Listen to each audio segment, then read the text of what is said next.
Bismillah. Masalah Islam kejawen. Islam kejawen lain dengan Islamnya orang Jawa gitu loh ya.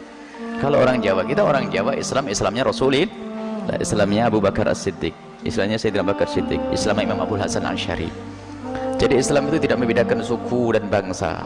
Apapun kalau sudah Islam sama di hadapan Allah. Nggak ada kulit hitam, kulit putih. Itu hanya kulit. Yang penting hatinya bagaimana dengan Allah dan Rasulnya.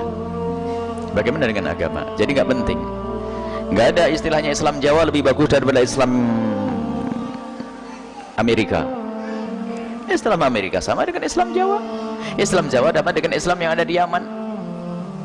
Karena Islam kita adalah Islam yang dibawa oleh Nabi SAW, dibawa oleh para sahabat, kemudian diikuti para tabi'in, para ulama, di dalam berbagai disiplin ilmunya. Misalnya dalam urusan fikih dibawa oleh para a'immah, madzhabul arba'ah, Imam Syafi'i, disebarkan para ulama nyampai ke negeri kita Indonesia Raya.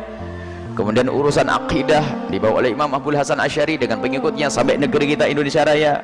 Urusan adab, akhlak, perilaku juga disebutkan. Urusan akhlak adab oleh Imam Ghazali dan penerus-penerusnya sampai hari ini. Ini adalah Islam, tidak ada beda. Adapun masalah Islam kejawen, mungkin yang dimaksud adalah orang mengaku Islam akan tapi tidak sempurna dalam menjalankan syariat karena tidak berkenalan dengan syariat yang benar. Tidak mau sholat tapi ngaku Islam, hari bersyahadat saja.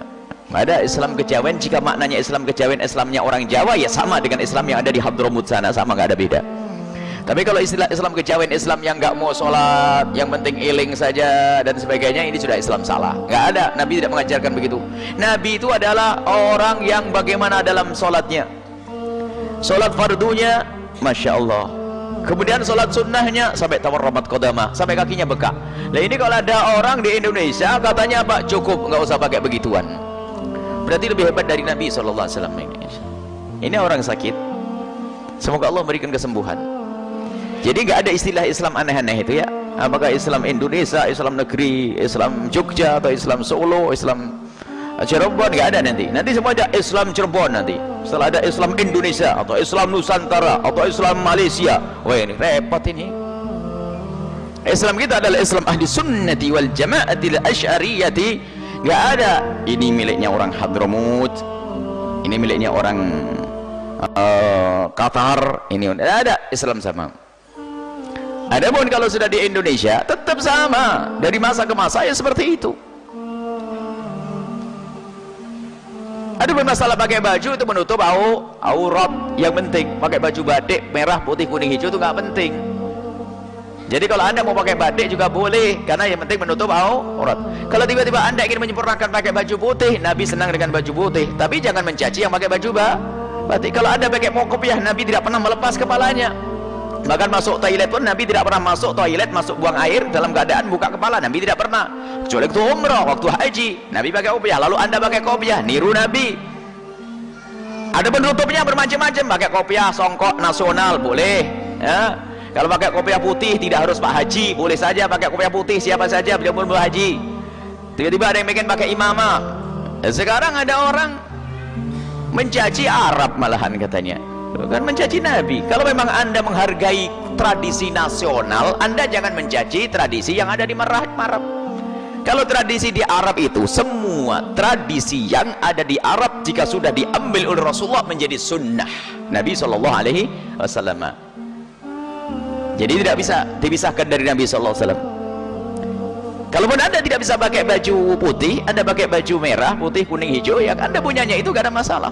Tapi kalau tiba-tiba anda mengingkari, saya tidak mau pakai baju putih, oh na'udzubillah, ini musibah. Paham ya? Ini kalau masalah Islam kejawen, jika maknanya adalah Islamnya orang Jawa, sama dengan Islam yang ada di Hadramut sana.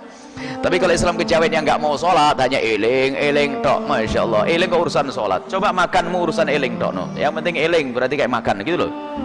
Oh yang penting dikir ini, aqimus sholata li dzikri, bukan aqimus sholata bi dzikri, li dzikri, lakukan sholat agar kau senantiasa ingat kepada Allah Subhanahu wa taala, bukan disuruh melakukan sholat dengan berzikir saja. Yang penting zikir Allah Allah Allah Allah. Dan subhanallah namanya orang tersesat. Kita pernah suatu ketika ada satu orang, dia tidak mau sholat, akan tapi setiap malam mulai jam 2 tuh sampai subuh berzikir di halaman rumah.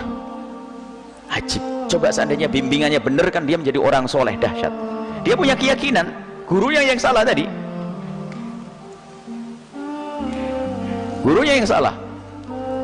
Kemudian yaitu setiap jam 2 itu sudah keluar di halaman rumah zikir, nyebut nama Allah, subhanallah. Dan kita melihat orang itu sudah tua, sepuh, apalagi sudah tua itu dinasihati susah karena keyakinannya sudah mengakar. Tidak sholat, tidak mau sholat, tapi setiap jam 2 bangun zikir. Nah, ini gurunya yang salah. Makanya kalau anda berguru, pilih-pilih, sebab orang berguru tidak mempercayai. Ayo, kalau gurumu punya kebiasaan jelek, kamu akan niru, apalagi akidahnya yang salah. Kalau engkau mengaku sebagai seorang muslim wajib melakukan sholat, nggak ada orang yang bebas sholat, Nabi pun tetap wajib sholat, para waliullah sholat. Kalau ada orang tidak sholat melanggar Allah. Nggak ada wali yang tidak sholat, nggak ada kekasih Allah yang tidak sholat. Ingat, tidak ada wali yang tidak sholat. Ini sedang ada orang, oh saya sudah sholat di Mekah. Jangan melantur, Mekah di mana? Ente di sini, Mekah di sana. Ente di sini, ngaku di Mekah. Saya sudah sholat. Oh, zuhurnya Mekah sudah nanti, sekarang belum zuhur Mekah. 4 jam lagi Mekah. Ini mau ngaco ini ya. So ini wali-walian yang Mekah semuanya. Saya bisa ngelipat bumi. Saya segera masuk ke kamar sebentar, saya sholat di Mekah. Jangan ikut bualan-bualan begitu. Ini tidak alam nyata saja. Orang sedang bual urusan ibadah dengan Allah, tapi urusan duit nggak mau dibualin. Subhanallah, nggak ada. Islam yang sesungguhnya adalah Islam yang menjalankan syariat zahir. Nggak ada istilahnya orang sampai kepada hakikat tapi tidak pakai syariat, dusta. Kalau orang sampai hakikat mesti pakai syariat, karena hakikat harus ada syariatnya. Ada lahir, ada batin, itulah kesempurnaan. Nggak ada batin dong, nggak ada lahirnya. Bagaimana akan disifati dengan ikhlas kalau tidak ada amalnya?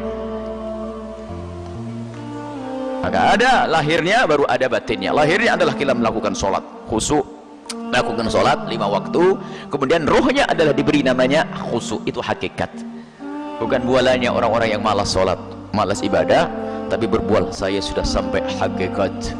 Hakikat saya adalah hakikat Nabi Khidir. Ya, Nabi Khidir kapan dan ente siapa? Ente ngaku kayak Nabi Khidir ya? Aneh, orang sekarang pengen jadi kayak Nabi Khidir, terus pengen kayak yang aneh-aneh begitu. Semoga Allah menjaga kita. Sudahlah, kita lempeng saja yang benar, sholat 5 waktu. Jangan senang dengan bualan-bualan orang yang cerita tentang wali-wali tapi bukan cerita ilmunya, tapi cerita tentang keanehan-keanehannya. Akhirnya niru anehnya, nggak niru sholatnya. Ini bermasalah juga. Baik, sudah sekarang yang lempeng, berguru dengan orang yang jelas, sholat 5 waktu, khusyuk, baik sama keluarga, baik sama anak, baik sama tetangga. Sudahlah, ahli surga insya Allah. Ini baik, apa lagi kalau bukan itu. Semoga Allah menjaga kita semuanya.